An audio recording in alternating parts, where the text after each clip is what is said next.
speaking of House of Representatives, mga bossing, ako ho talagang humahanga ako sa 19th Congress, mga kababayan. Lalong-lalo na po yung mga pumirma, no? Yung matatapang na mga pumirma po para doon sa impeachment ni Inday Sara Duterte, mga bossing. Lalong-lalo na din sa pagiging House Speaker ni Martin Romualdez, mga kababayan. Bakit? Kasi kapag ka ang leader, mga bossing, talaga namang rekta, derecho, no? Para sa mamamayang Pilipino, andyan na po si Cheche Boreche, like 184. Shout out po sa inyo. Pag ganyan po ang leader, mga kababayan, damay na din po diyan yung mga miyembro. Tingnan niyo po ang mga nangyari nung 19th Congress, no?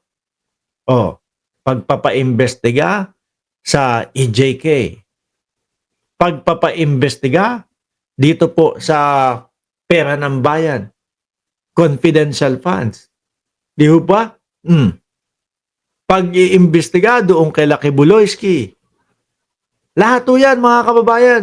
Sabi ko nga po kung 19th Congress sa Senado ikinakahiya ng mamamayang Pilipino, ito naman po, 19th Congress, no? Diyan po, sa mababang kapulungan, sumasaludo po ang mamamayang Pilipino. At yan po ay sa pangunguna ni Speaker Martin Romualdez. Sabi ni Ma'am Nenita Umali ulit, sana si Speaker Martin hindi mapalitan.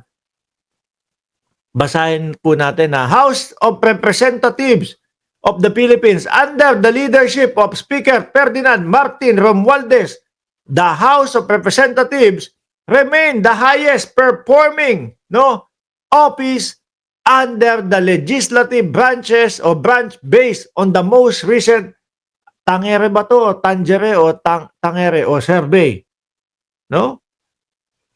Bakit po hindi gugustuhin ng mamamayang Pilipino, mga kababayan? Biruin mo, nagugulat tayo doon sa kanilang mga iniimbestigahan. Wala tayong kamuwang-muwang.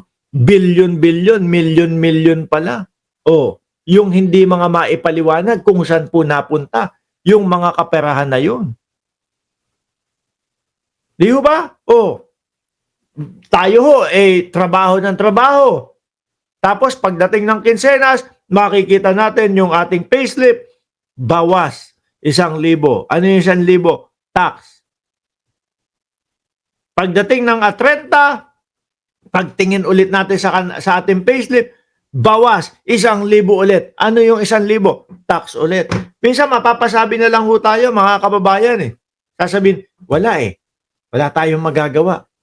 Parte ng bilang isang Pilipino, no?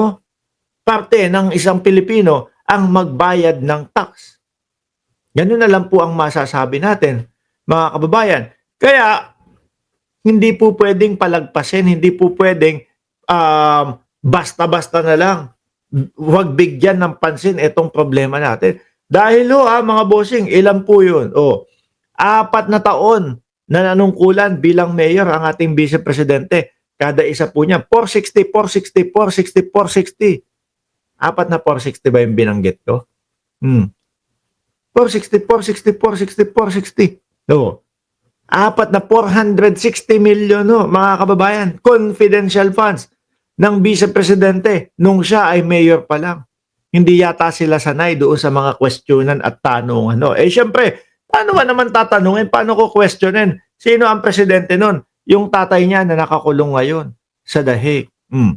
Kaya nung nabulatlat, nasiwalat, nakita, na investigahan ng House of Representatives, mga bossing, nagulat sila. Kaya ang tingin ko mga kababayan, doon sa pagkakagulat nila, dali-dali silang, mag-produce ng mga resibo. Di ba? Mag-produce. Kailangan natin i-justify itong mga nagastos natin. Basta ganyan, basta umabot 100 siguro, basta umabot 125 million, no? Bahala ka na maglagay ng mga pangalan diyan, bahala ka na maglagay ng kung ano-ano diyan. Ang importante, umabot 125 million o kung magkano man.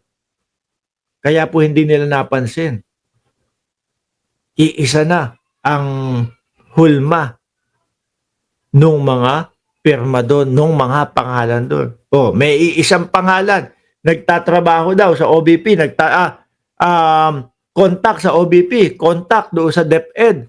Iisa pangalan, magkaiba ang perma. Di ba? O, naubusan ng iniisip na pangalan. O sige, isama ko na dito si Mary Grace Piatos. Isama ko na dito yung iba pa. O, idamay ko na din dito itong si Chel Jokno, anak na tipaklong. Ano po, siguro si Chel Jokno kapag kaho itong impeachment, mga kababayan, natuloy ho. Mapapaisip bakit po ako nasama dyan? Kasi isa po sa prosecutor si Chel Jokno, mga kababayan, mga boss chief amo sir. Bakit po napasama yung pangalan ko dyan? Paano sasagutin nung kampo ni Inday Sara Duterte yon?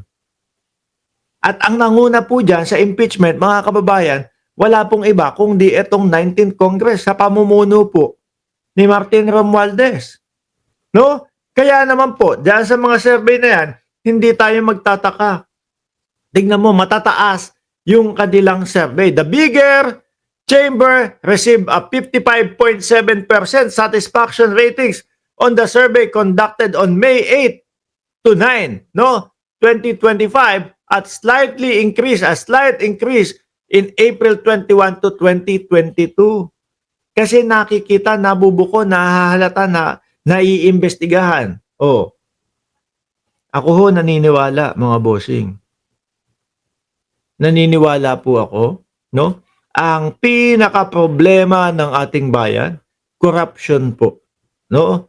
Yung imbes na po yung pera ng bayan, kagaya na lang nung kinakaltas natin, ibinabawa sa tax natin, yung mga ipinangungutang natin, mga bossing, imbis na po mapunta doon sa pagpapaunlad ng ating bayan, ay wala po. Bulto-bultong pera ang napupunta lang po sa iisang bulsa ng politiko. No? Imbis na po yun, makatulong para bumilis ang ating ekonomiya, umangat ang ating ekonomiya, napupunta pa sa bulsa ng iisang politiko. Kaya ako naniniwala ako, ito dapat ang masugpo ng bayang Pilipinas, mga bossing. Ito ho. Tuloy ko. The Senate on the other hand, which is the other office under the legislative branch, receive a 49.5% satisfaction ratings, no? Tangere is duly registered with COMELEC and is a member of Marketing Opinion Research Society in the Philippines, o MORS, European Society for Opinion and Market Research, o National Advisor, Philippine Association of National Advisor. No? Ito po yung mga survey na ganito, mga kababayan. Hindi po hula-hula yan. Hindi po kagaya nung 14% daw yung ratings ni Pangulong Bongbong Marcos, yung po ba makatotohanan? Maniniwala po ba doon ang mamamayang Pilipino? O sino mataas? Mas mataas si Sara. Bakit? Kasi mayroong mga hindi maipaliwanag na confidential funds Kasi may mga iniiwasang mga sagutin si Sara Duterte. Ganun po ba? Kabobo ang Pilipino? Hindi naman di ba? Kaya madaming naniniwala na yung survey na yun, mga kababayan, gawa-gawa lang.